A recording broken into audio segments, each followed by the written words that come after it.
ഇന്ന് നമ്മൾ നോക്കാൻ വേണ്ടി പോകുന്നത് आदिकालीन साहित्य की प्रमुख प्रवृत्तियां എന്ന ടോപ്പിക്കാണ്. आदिकाल में प्रमुख रूप से रासो साहित्य की रचना हुई. अतः आदिकालीन साहित्य की प्रमुख प्रवृत्तियां रासो साहित्य की प्रवृत्तियां ही മാനി जा सकती है. ആദ്യകാലിൽ മെയിനായിട്ട് രാസോ സാഹിത്യത്തിൻ്റെ രചനയാണ് നടന്നിട്ടുള്ളത്. അതുകൊണ്ട് ആദികാലീൻ സാഹിത്യത്തിലെ മെയിൻ പ്രവൃത്തികളെ രാസോ സാഹിത്യത്തിൻ്റെ പ്രവൃത്തികളായിട്ട് തന്നെ കണക്കാക്കാം. അതായത് രാസോ സാഹിത്യത്തിൻ്റെ പ്രവൃത്തികൾ തന്നെയാണ് ആദികാലീൻ സാഹിത്യത്തിൻ്റെ പ്രവൃത്തികളായിട്ട് കണക്കാക്കുന്നത്. ഫസ്റ്റ് വൺ, ഐതിഹാസികത കാ അഭാവ്. രാസോ സാഹിത്യത്തിലെ നായകന്മാർ എപ്പോഴും ചരിത്രത്തിലൊക്കെയുള്ള വ്യക്തികളായിരിക്കും. പക്ഷേ രാസോ ഗ്രന്ഥങ്ങളിൽ സൂചിപ്പിച്ചിരിക്കുന്ന സംഭവങ്ങൾ, ദിവസങ്ങൾ ഇതൊക്കെ നമ്മുടെ ചരിത്രവുമായിട്ട് യാതൊരു ബന്ധമില്ലാത്തവയാണ് എന്നാണ് പറയപ്പെടുന്നത്. രാസോ ഗ്രന്ഥങ്ങളിൽ തഥ്യങ്ങൾ അഥവാ ഫാക്ട്സ് കുറവും ഇമാജിനേഷൻ കൂടുതലുമായിരിക്കും. അതുകൊണ്ടാണ് ഇതിൽ ഐതിഹാസികതയുടെ അഭാവമാണ് എന്ന് പറയുന്നത്. ആദ്യകാലിലെ ഒരു മെയിൻ പ്രവൃത്തിയാണ് ഐതിഹാസികത കാ അഭാവ്. കാരണം രാസോ ഗ്രന്ഥങ്ങളിൽ നായകന്മാരായി എടുക്കുന്നത് ചരിത്രത്തിലെ വ്യക്തികളെ തന്നെയാണ്, ചരിത്രത്തിലെ പ്രധാന വ്യക്തികളെ ആയിരിക്കും. പക്ഷേ അതിൽ സൂചിപ്പിച്ചിരിക്കുന്ന മറ്റു സംഭവങ്ങൾ, ദിവസങ്ങൾ, കാര്യങ്ങൾ ഇതൊക്കെ ചരിത്രവുമായി യാതൊരു ബന്ധവും ഇല്ലാത്തവയായിരിക്കും. Second point, യുദ്ധവർണ്ണൻ may സജീവത. രാസോ ഗ്രന്ഥങ്ങളിൽ യുദ്ധവർണ്ണൻ പല സ്ഥലത്ത് കാണാൻ വേണ്ടി സാധിക്കും. എവിടെയൊക്കെ യുദ്ധത്തെക്കുറിച്ച് വർണ്ണിച്ചിട്ടുണ്ടോ അവിടെയൊക്കെ കവി യുദ്ധം നേരിട്ട് കണ്ടതുപോലെയാണ് നമുക്ക് തോന്നുക. ദർബാരി കവികളായിട്ടുള്ള ഈ ചാരൺ കവികളാണ് രാസോ സാഹിത്യം എഴുതിയിട്ടുള്ളത്. ഇത് ഇമ്പോർട്ടൻ്റ് ആയ പോയിന്റ് ആണ്. രാസോ സാഹിത്യം എഴുതിയിട്ടുള്ളത് ചാരൺ കവികളാണ്. ഈ ചാരൺ കവികൾ തൻ്റെ ആശ്രയദാതാക്കളായിട്ടുള്ള അവർ ഏത് രാജാവിൻ്റെ കീഴിലാണോ ദർബാരി കവികളായിട്ടുള്ളത് ആ രാജാക്കന്മാരുടെ കൂടെ യുദ്ധം നടക്കുന്ന സ്ഥലം സന്ദർശിക്കുകയും നേരിട്ട് യുദ്ധം കാണുകയും ചെയ്തിട്ടുണ്ട്. അതുകൊണ്ട് അവർ എന്തൊക്കെ യുദ്ധത്തെക്കുറിച്ച് വർണ്ണിച്ചിട്ടുണ്ടോ അതൊക്കെ അവർ നേരിട്ട് കണ്ട് എഴുതിയതാണ് എന്നാണ് പറയുന്നത്. അതുകൊണ്ടാണ് രാസോ ഗ്രന്ഥങ്ങളിലെ യുദ്ധവർണ്ണന വായിക്കുമ്പോൾ നമുക്ക് അത് വളരെയധികം സ്വാഭാവികമായിട്ട് തോന്നുന്നത്. ആദ്യകാല കോണ്ടെക്സ്റ്റ് വെച്ചിട്ട് യുദ്ധം വളരെയധികം അത്യാവശ്യമായിരുന്നത് കാരണം പലപ്പോഴും യുദ്ധം നടക്കുന്നത് കാരണവും ഇത്തരത്തിലുള്ള യുദ്ധവർണ്ണന വളരെ അത്യാവശ്യമായിരുന്നു. ഇതിലൂടെ മാത്രമേ യുദ്ധം ചെയ്യുന്നതിന് വേണ്ടി വീരന്മാരെ അല്ലെങ്കിൽ ആളുകളെ പ്രോത്സാഹിപ്പിക്കാൻ കഴിയുമായിരുന്നുള്ളൂ. അതുകൊണ്ടാണ് ഇത്തരത്തിലുള്ള യുദ്ധവർണ്ണനകൾ ചെയ്തിട്ടുണ്ടായിരുന്നത് എന്നാണ് പറയുന്നത്. Third one, പ്രാമാണികതാമേ സന്ദേഹ്.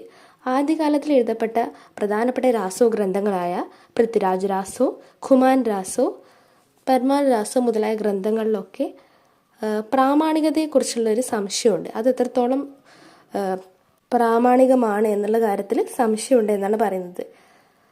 ഇപ്പോൾ ഖുമാൻ രാസോ, പൽമാൻ രാസോയെക്കുറിച്ചും ഈ ഒരു സംശയമുണ്ട്. കാരണം ഈ രാസോ ഗ്രന്ഥങ്ങളൊക്കെ ശരിക്കും ഒരു കവി എഴുതിയിട്ടുണ്ടായിരിക്കും. പിന്നീട് വന്നിട്ടുള്ള മറ്റുള്ളവർ അതിൽ ആവശ്യത്തിനനുസരിച്ചുള്ള കാര്യങ്ങൾ കൂട്ടിച്ചേർത്തിട്ടുണ്ട്. അപ്പോൾ ഈ കൂട്ടിച്ചേർത്ത ഭാഗങ്ങൾ എത്രത്തോളം ഉണ്ടെന്നോ അതെന്ന് കൂട്ടിച്ചേർത്തോ എന്നുള്ള കാര്യങ്ങളിലൊക്കെ ഇപ്പോഴും കൺഫ്യൂഷൻസും ഒക്കെ ഉണ്ട്. ഭാഷാശൈലിയിൽ വന്ന മാറ്റവും വിഷയത്തിലുള്ള മാറ്റവും ഒക്കെ കണക്കിലെടുത്തുകൊണ്ടാണ് വീണ്ടും വീണ്ടും രാസോ ഗ്രന്ഥങ്ങൾ കാലക്രമത്തിനനുസരിച്ചിട്ട് കാലം പോകുന്നതിനനുസരിച്ച് അതിൽ കൂട്ടിച്ചേർത്തലുകൾ നടത്തിയിട്ടുണ്ടെന്നും മനസ്സിലാക്കാൻ സാധിക്കുന്നത്. ഫോർത്ത് വൺ, വീർ ഏവം ശൃംഗാർ രസ് കി പ്രധാനത. ഈ ഹെഡിങ്ങിൽ തന്നെ മനസ്സിലാകുന്നുണ്ട് ഈ കാലഘട്ടത്തിലെ രചനകളിൽ, അതായത് പ്രത്യേകിച്ച് രാസോ ഗ്രന്ഥങ്ങളിൽ വീരരസത്തിൻ്റെയും ശൃംഗാര രസത്തിൻ്റെയും കൂടുതൽ ഇമ്പോർട്ടൻസ് കൊടുത്തിട്ടുണ്ട്. എന്ന് വെച്ച് മറ്റ് രസങ്ങളില്ല എന്നല്ല, പക്ഷേ ഈ രണ്ട് രസങ്ങൾക്കാണ് കൂടുതൽ ഇമ്പോർട്ടൻസ് കൊടുത്തിട്ടുള്ളത്. യുദ്ധങ്ങളെ വർണ്ണിക്കുമ്പോൾ വീരരസമാണ് കൂടുതൽ ഉപയോഗിച്ച് കാണുന്നത്. അതിനോടൊപ്പം തന്നെ ശൃംഗാര രസത്തെയും ഇൻക്ലൂഡ് ചെയ്തിട്ടുണ്ട്.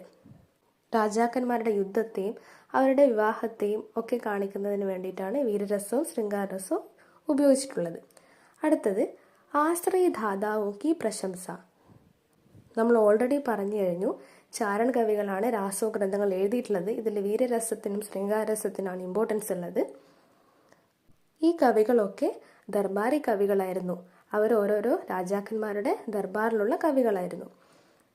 അപ്പോൾ ഈ കവികളുടെ മെയിനായിട്ടുള്ള ലക്ഷ്യം എന്ന് പറയുന്നത് തന്നെ അവർ ഏത് രാജാവിൻ്റെ ആശ്രയത്തിലാണോ ഏത് രാജാവിൻ്റെ കീഴിലാണോ ഉള്ളത് ആ രാജാക്കന്മാരെ കുറിച്ച് പ്രശംസിച്ചുകൊണ്ട് എഴുതുക എന്നാണ്. അതാണ് ആശ്രയദാതാവോ കി പ്രശംസ. അതുകൊണ്ട് അവർ അവരുടെ രാജാവിൻ്റെ വീരതയെയും ശ്രേഷ്ഠതയും ഐശ്വര്യത്തെയും ഒക്കെ കുറിച്ച് വളരെയധികം ഇമാജിനേഷൻ യൂസ് ചെയ്തുകൊണ്ടും എക്സാജറേറ്റ് ചെയ്തുകൊണ്ടുള്ള വർണ്ണനയാണ് നടത്തിയിട്ടുള്ളത്. അടുത്തത് സങ്കുചിത രാഷ്ട്രീയത. ആദ്യകാലം നമ്മൾ ഓൾറെഡി പറഞ്ഞു, പലതരത്തിലുള്ള യുദ്ധങ്ങൾ നടന്ന കാലഘട്ടമാണ്. ആ സമയത്ത് ഇന്ത്യ പല പല രാജ്യങ്ങളായിട്ട് വിഭജിക്കപ്പെട്ടിട്ടുണ്ടായിരുന്നു. ചെറിയ ചെറിയ നാട്ടുരാജ്യങ്ങളൊക്കെ പോലെയായിരുന്നു.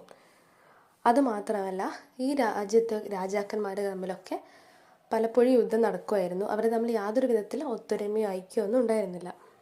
ഇങ്ങനെ ഇവർ എപ്പോഴും പരസ്പരം യുദ്ധത്തിലും തർക്കത്തിലും ഏർപ്പെട്ടിരിക്കുന്ന സമയത്താണ് വിദേശത്തു നിന്നുള്ള മറ്റു ആൾക്കാർ വന്നിട്ട് ഇവിടെ ഭരണം സ്ഥാപിച്ചെടുക്കുന്നത്. അടുത്ത പോയിന്റ്, കൽപ്പനാക്കി പ്രചുരത.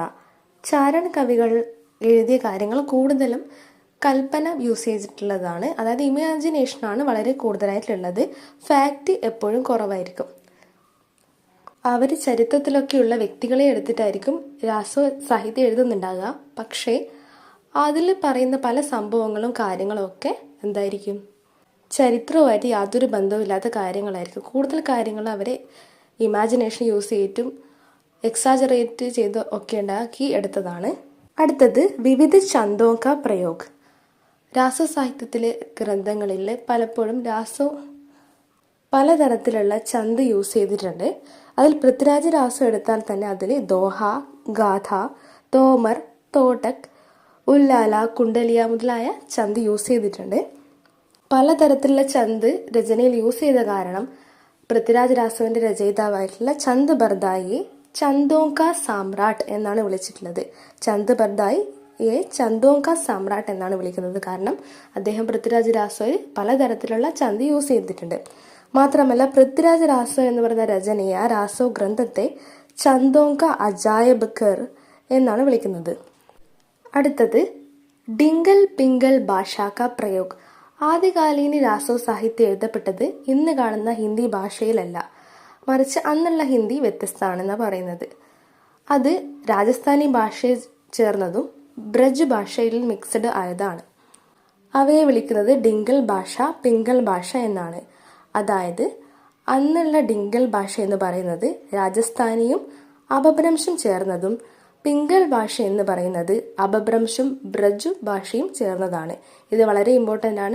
അടുത്ത പോയിന്റാണ് അലങ്കാരോं का സ്വാഭാവിക് സമാവേശ്. രാസോ ഗ്രന്ഥങ്ങളിലൊക്കെ തന്നെ അലങ്കാരങ്ങളെ വളരെയധികം നാച്ചുറലായിട്ടാണ് ഇൻക്ലൂഡ് ചെയ്തിട്ടുള്ളതെന്നാണ് പറയുന്നത്. അതിൽ ഉപമ, രൂപക്, ഉത്പ്രേക്ഷ മുതലായ അലങ്കാരങ്ങൾ നല്ല രീതിയിൽ യൂസ് ചെയ്തിട്ടുണ്ട്. നിങ്ങൾക്ക് ഈ വീഡിയോ യൂസ്ഫുൾ ആവുകയാണെങ്കിൽ ഈ ചാനൽ സബ്സ്ക്രൈബ് ചെയ്യാൻ മറക്കരുത്.